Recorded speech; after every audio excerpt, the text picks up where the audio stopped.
കോൺഗ്രസ് നേതാക്കന്മാരുടെ മക്കൾക്ക് പോലും പ്രധാനപ്പെട്ട തിക്തമായ ബലം ഈ സാമദ്രോഹിയെ കൊണ്ട് ഉണ്ടായി എന്ന വാർത്തകൾ പുറത്തു വരുമ്പോ ഈ കോൺഗ്രസ് നേതാക്കന്മാരുടെ മക്കളുടെ ആർജവമുള്ള അച്ഛന്മാർ കോൺഗ്രസിന്റെ നേതാക്കന്മാരോട് വി.ഡി. സതീശൻ ഉൾപ്പെടെയുള്ള പ്രതിപക്ഷ നേതാവിനോട് പരാതി പറയില്ല എന്നരിയാഹാരമുള്ള ആർക്കെങ്കിലും ചിന്തിക്കാൻ കഴിയുമോ?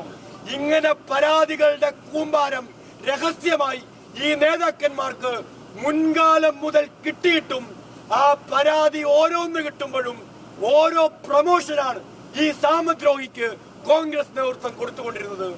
ഓരോ കൊള്ളരുതായ്മയ്ക്ക് ഒരു പ്രമോഷൻ, ഒരു കുട്ടിയോട് നടത്തുന്ന പീഡനത്തിന് ഒരു പ്രമോഷൻ, അങ്ങനെ എണ്ണി എണ്ണി ഈ നേതാക്കന്മാരുടെ പെട്ടി പിടിച്ചതിന് എത്ര പ്രമോഷൻ ഈ പെൺകുട്ടികളുടെ കണ്ണീരിൽ ചവിട്ടി ഈ കോൺഗ്രസ് നേതൃത്വത്തിലുള്ള ആളുകൾ കൊടുത്തു.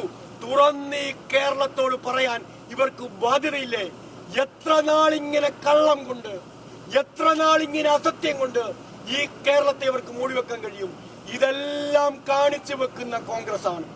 ഇതെല്ലാം കാണിച്ചു വെക്കുന്ന കേരളത്തിലെ പ്രതിപക്ഷ നേതാവും KPCC പ്രസിഡന്റുമാണ്. ഞങ്ങൾ നടപടിയെടുത്തു എന്ന് പറഞ്ഞ് ഇപ്പോ കേരളത്തിലെ ജനങ്ങളെ പറ്റിക്കാൻ ഇറങ്ങിയിരിക്കുന്നത്. എങ്ങനെയാ നടപടിയെടുത്തേ? ഈ കേരളത്തിലെ മലയാളികൾ ബഹുഭൂരിപക്ഷം ഒരു നേരമെങ്കിലും അരിയാഹാരം കഴിക്കുന്നവരാണല്ലോ. എങ്ങനെയാ നടപടിയെടുത്തേ? നിങ്ങൾ തന്നെ റിപ്പോർട്ട് ചെയ്ത വാർത്തകളില്ലേ? ഇപ്പോ ഈ സൈക്കോപാത്തിനെ പുറത്താക്കണം, MLA സ്ഥാനത്ത് രാജിവെപ്പിക്കണം വി.ഡി. സതീശൻ പരസ്യമായി പറഞ്ഞില്ല, പക്ഷേ മാധ്യമങ്ങളിലൂടെ നിങ്ങളെ കൊണ്ട് വാർത്ത കൊടുപ്പിച്ചു. എന്തേ ആ അഭിപ്രായത്തിൽ നിന്ന് പുറകോട്ട് പോയി? MLA സ്ഥാനത്ത് നിന്ന് രാജിവെക്കണം. ഒരു നിമിഷം പോലും മാധ്യമങ്ങൾ റിപ്പോർട്ട് ചെയ്ത വാർത്ത ശരിയാണെങ്കിൽ നിങ്ങളെ വിശ്വസിച്ച് പറയുന്നു, നിങ്ങൾക്ക് നൽകിയ വാർത്ത വിശ്വസിച്ച് പറയുന്നു. ഒരു നിമിഷം പോലും ഇയാൾ ഈ രാജ്യത്ത് കേരളത്തിൽ MLA ആയി തുടരാൻ അവകാശമില്ല എന്ന് വി.ഡി. സതീശൻ അഭിപ്രായപ്പെട്ടു എന്ന് മാധ്യമ വാർത്ത നിങ്ങളുടെ വന്നില്ലേ? എന്തേ അടഞ്ഞ അധ്യായമെന്ന് വി.ഡി. സതീശന്, പ്രതിപക്ഷ നേതാവിന് ഇന്ന് പറയേണ്ടി വന്നു? ഈ കേരളത്തോട് മറുപടി പറയാൻ ഇവർക്ക് ബാധ്യതയില്ലേ? പറയേണ്ടി വന്നതിന് കാരണം എങ്ങനെയാണ് ഈ സൈക്കോപാത്തിനെ ഈ പറയുന്ന നടപടി എന്നിവർ വിളിക്കുന്ന തലോടൽ കൊടുത്തത് എന്ന് നാം മനസ്സിലാക്കേണ്ടതായിട്ടുണ്ട്. പ്രതിപക്ഷ നേതാവ് നേരെ രാഹുൽ മോനെ വിളിക്കും. രാഹുൽ മോനെ വിളിച്ചിട്ട്, മോനെ എല്ലാവരും പറയുന്നു നിന്നെ നടപടിയെടുക്കണം, എന്താണ് ചെയ്യേണ്ടത്?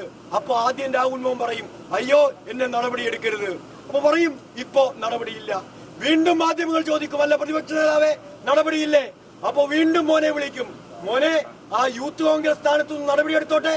അപ്പൊ മോൻ പറയും നടപടി വേണ്ട, വേണമെങ്കിൽ ഞാൻ രാജിവെച്ചൊഴിഞ്ഞ ഔദാര്യം പോലെയാണ്. നിങ്ങൾ നോക്ക്, ഇത്രയും വൃത്തികെട്ട വാർത്തകൾ പുറത്തു വന്നിട്ട് ഔദാര്യം പോലെ പറയുകയാണ് ഞാൻ രാജിവെച്ചു എന്ന്. രാഹുൽ മാങ്കൂട്ടം എന്ന് പറയുന്ന ഈ നികൃഷ്ട ജീവിയെ യൂത്ത് കോൺഗ്രസ് സ്ഥാനത്ത് നിന്ന് നടപടിയെടുത്ത് പുറത്താക്കിയതാണെന്ന് പറയാനുള്ള ആർജവം ഈ കേരളത്തിനകത്ത് ഒരു കോൺഗ്രസ് നേതാവ് കാണിച്ചോ? ഞങ്ങൾ ചോദിക്കാൻ ആഗ്രഹിക്കുന്നു.